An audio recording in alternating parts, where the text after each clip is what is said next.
बिस्मिल्लाहिर्रहमानिर्रहीम। शादाब स्पीक्स के साथ मैं हूं शादाब रियाज। और दोस्तों, आज 3 अहम खबरें हैं जो मैं आज आपसे शेयर करूंगा। लेकिन सबसे पहले सबसे अहम खबर मुस्लिम लीग नून के हवाले से।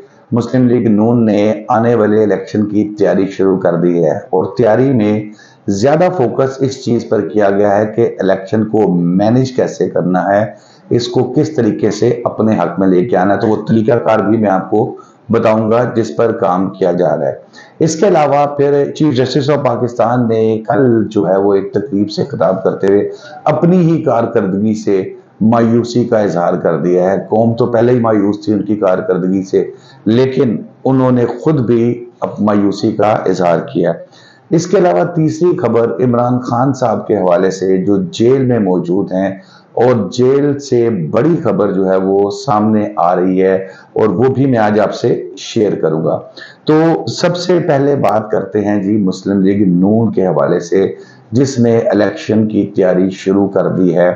और ये तैयारी बड़ी दिलचस्प है। जो सोर्सेज बताते हैं वो ये कहते हैं कि जाहिर है जो इलेक्शन में जो प्रेजाइडिंग ऑफिसर्स होते हैं, ये यूनिवर्सिटी से, कॉलेजेस से असातिज़ा जो हैं, इनको लिया जाता है। तो इस वक्त मुस्लिम लीग नून इस चीज पर वर्किंग कर रही है कि जो डायरेक्टर कॉलेजेस हैं वो अपने मनपसंद लोगों को जो है वो तैनात करवाया जाए। तो इस सिलसिले में मरियम साहिबा जो हैं वो, फिर राना मशहूद साहब जो एक ज़माने में वजीर तालीम भी रहे हैं, ये लोगों के इंटरव्यूज़ कर रहे हैं और कोशिश की जा रही है कि अपने मनपसंद लोगों को इन सीटों पर तैनात करवाया जाए, ताकि जब इलेक्शन जब भी कभी अनाउंस होता है, इलेक्शन जब भी, अगर जिस तरह प्रेशर है आजकल, तो वो तो लग रहा है कि शायद बहुत भी डिले किया तो फरवरी तक इलेक्शन हो जाएगा।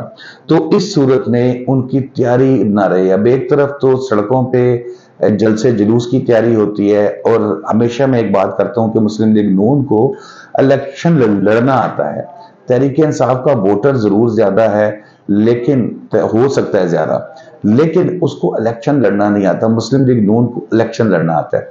तो जब ये डायरेक्टर कॉलेजेस अपनी मर्जी के आ जाएंगे तो यकीनन फिर उनको कह के, जब वो इलेक्शन कमीशन कहता है कि भी आप भेजें टीचर्स अपने या प्रोफेसर्स को, जो असिस्टेंट प्रोफेसर हैं उनको भेजें ताकि हम इनकी ड्यूटीज लगाएं, तो वो फिर उन अपनी मर्जी से वहां पर प्रिजाइडिंग ऑफिसर लगाए जा सकते हैं। इसके अलावा फिर दूसरी तरफ पीपल्स पार्टी शदीद नाराज है, क्योंकि ये जो बात है ये उनके इल्म में भी है, खाली मेरे इल्म में नहीं है पीपल्स पार्टी वालों के। तो वो भी नाराज है। वो कहते हैं जी कि सिंध में जो है वो इलेक्शन कमीशन डायरेक्टर कॉलेजेस की भर्तियां कर रहा है, लेकिन पंजाब में तो ये खुफिया इंटरव्यूज हो रहे हैं, तो इसका मतलब है कि उनको सपोर्ट की जा रही है।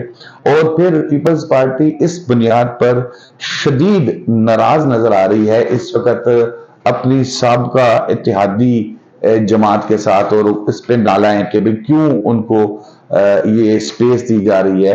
क्या अगला वजीर आजम अगर इलेक्शन होते हैं तो फिर मियां नवाज शरीफ साहब होंगे या मुस्लिम लीग नून का कोई होगा? तो देखें ये क्या होता है। तो दूसरी खबर भी बड़ी इंपॉर्टेंट खबर है, जिसमें chief justice of Pakistan justice Umar Ata Bandial साहब, जो कि 16 तारीख को रिटायर होने जा रहे हैं, बंदयाल साहब ने एक तकरीब में खिताब करते हुए कहा कि ये मेरा आखिरी नए साल का जुडिशल ईयर का जो है वो खिताब होगा, जिसके बारे में मुख्तलिफ चलती भी रही कि जी वो काजी फायज ईसा साहब ने कहा कि वो तो खुद कह चुके हैं कि मैं, मेरा आखिरी साल है और मैं दोबारा इस पे नहीं होऊंगा, दोबारा ये नहीं कि मेरा ये आखिरी खिताब है, तो उनकी फेयरवेल नहीं होगी। बहरहाल फेयरवेल होती है कि नहीं होती, लेकिन मेरे नजदीक अगर कोई आउटगोइंग जज साहब हैं, खासतौर पर चीफ जस्टिस, और उनकी फेयरवेल नहीं होती, यानी कि फुल कोर्ट नहीं होता, तो ये एक बड़ी, एक समझ लें कि मेरे ख्याल में एक इंसल्ट की चीज होती है कि आप, जो शख्स जा रहा है, जो एक बड़े उहदे से जा रहा है, तो आप उसको कम से कम फुल कोर्ट तो दें। लेकिन थोड़ा सा इसमें घबराहट इस चीज की भी होती है कि फुल कोर्ट एक ऐसी चीज है जिसके हर बंदा मुंह खोल के बोलता है, चाहे वो बार एसोसिएशन के नुमाइंदे हों, चाहे वो जजेस हों, बाकी के पूरे लोगों को, सीनियर जज काजी फायज ईसा साहब हैं तो वो भी खिताब करेंगे, वो भी बात करेंगे। तो अब अपनी कारकर्दगी के हवाले से उन्होंने कहा कि एक साल में 23,000 केस निपटाए हैं। इससे एक उन्होंने कहा कि इससे पहले 18,000 एक साल में निपटाने का रिकॉर्ड है। تو یہ بظاہر وہ کیسز ہیں جو دائر ہوئے اور نمٹائے گئے۔ ایک پنڈنسی ہوتی ہے جو سپریم کورٹ میں 50,000 کے قریب جو ہے وہ، بلکہ شاید نہیں 50,000 بھی، اس سے زیادہ کیس جو ہے نا، 50,000 سے زیادہ، کئی زیادہ کیسز جو ہے وہ پینڈنگ ہے سپریم کورٹ میں۔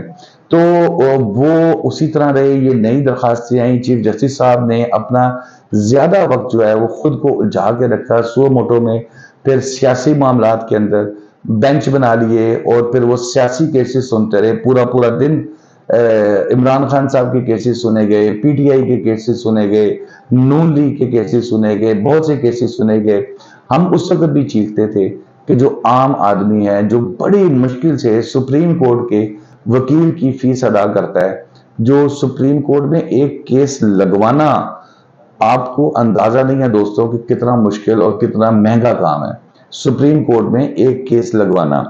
تو وہ لگواتا ہے اور پھر آگے سے ڈیٹ پڑ جاتی ہے، یا پتہ لگے کہ جی جج صاحبان تو سیاسی کیس سن رہے ہیں، یا بندیال چیف جسٹس صاحب جو ہیں وہ سیاسی کیسز سن رہے ہیں۔ تو میرے خیال میں چیف صاحب نے یہ زیادتی کی ہے۔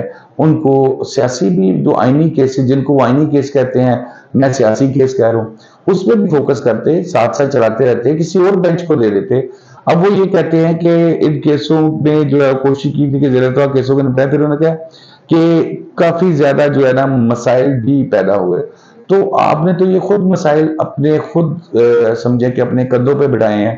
آپ کو چاہیے تھا کہ یہ کیسز باقی ججز کو آپ ٹرانسفر کرتے اور خود عام آدمی کو ریلیف دینے والے بینچز کا حصہ بنتے، اور تاکہ آپ میکسیمم، جیسے آصف سعید کوسہ صاحب نے کیا تھا اپنے ٹینیور میں، بہت پینڈنسی انہوں نے نکال دی تھی، زیر التوا بہت سے کیسز کے انہوں نے فیصلے کر لیے تھے۔ اب وہ خود یہ کہہ رہے ہیں کہ کوشش کی تھی کہ زیر التوا کیسوں کی تعداد 50,000 سے کم ہو جائے، لیکن انہوں نے کہا صرف 2,000 زیر التوا کیسز جو ہیں وہ کم کر سکے تھے۔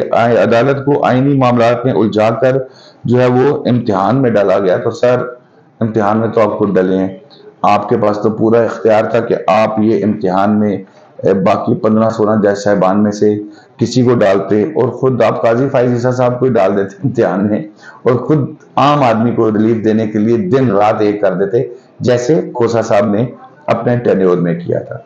اب آ جائیں جی تیسری خبر کی طرف۔ تحریک انصاف کے چیئرمین عمران خان صاحب کے حوالے سے بہت سی باتیں گردش کر رہی ہیں کہ جیل میں وہ دیسی ککڑ کھا رہے ہیں، دیسی گھی میں تلے ہوئے۔ تو وہ بھی ایک رپورٹ سامنے آئی ہے، اور اس رپورٹ میں یہ بتایا گیا ہے کہ ان کے جو اکاؤنٹ ہے اس میں پہلے 29,000 تھے، پھر 50,000 ان کے وکلا نے جمع کرائے جو ان کا کھانے پینے کا ایکسپینس تھا۔ پھر وہ کہہ رہے ہیں کہ جیل حکام نے عمران خان صاحب کے ساتھ جیل مینیو جو ہے کہ کھائیں گے کیا، ہفتے کا مینیو ڈیسائیڈ ہوتا ہے، وہ بھی ہوا۔ تو اس میں خان صاحب نے زیادہ فوکس کیا کیا، اچھا دن میں ناشتے کے وقت وہ 2 انڈے اور 1 روٹی کھاتے ہیں، دوپہر کے وقت سبزی دال جو بھی وہ ڈیفرنٹ چینج کر کے سیم چیز رات کو بھی سبزی اور دال کھاتے ہیں۔ جیل میں جو مینول ہے اس کے مطابق قیدیوں کو ہفتے میں 4 دن چکن کھلایا جاتا ہے، لیکن خان صاحب وہ چکن نہیں کھاتے کیونکہ وہ برائلر ہے، اور پھر اس میں وہ یہ کہتے ہیں کہ جو میں خواہش کروں تو پھر مجھے آپ دیسی چکن جو ہے وہ بنا کے دے دیں، برائلر نہیں، ادروائز پھر سبزیاں اور جو دالیں ہیں وہی چلتے رہیں گے۔ پھر ہفتے میں 4 دن جیسے میں نے بتایا کہ وہ چکن دیا جاتا ہے، 15 دن میں 2 مرتبہ خان صاحب نے دیسی چکن کھایا ہے۔ اب آپ دیکھ لیں کہ ہم خان صاحب کا کھانا بھی پننے سے جو ہے نا باز نہیں آتے کہ کتنا کھا لیا، کتنا بچا لیا، کیا کر رہے ہیں جیل میں۔ تو یہ صورتحال ہے خان صاحب کی، اور جو ایک باتیں کی جاتی تھی کہ جی وہ تو بڑا زبردست، اور پھر وہ ایک جو منشیات کے حوالے سے بھی بات کی جاتی تھی، ابھی تک تو میرا خیال ہے وہ بھی کوئی ایسی چیز پروف نہیں ہوئی، لگ رہا ہے کہ وہ بھی کہ وہ آئس یوز کریں یا وہ یوز کریں، اس طرح کی کوئی چیز نظر نہیں آ رہی۔ دوستوں آج کے لیے اتنا ہی، شاداب ریاض کو اجازت دیجیے، کل نئے ٹاپکس کے ساتھ آپ سے پھر ملاقات ہوگی۔ اللہ حافظ۔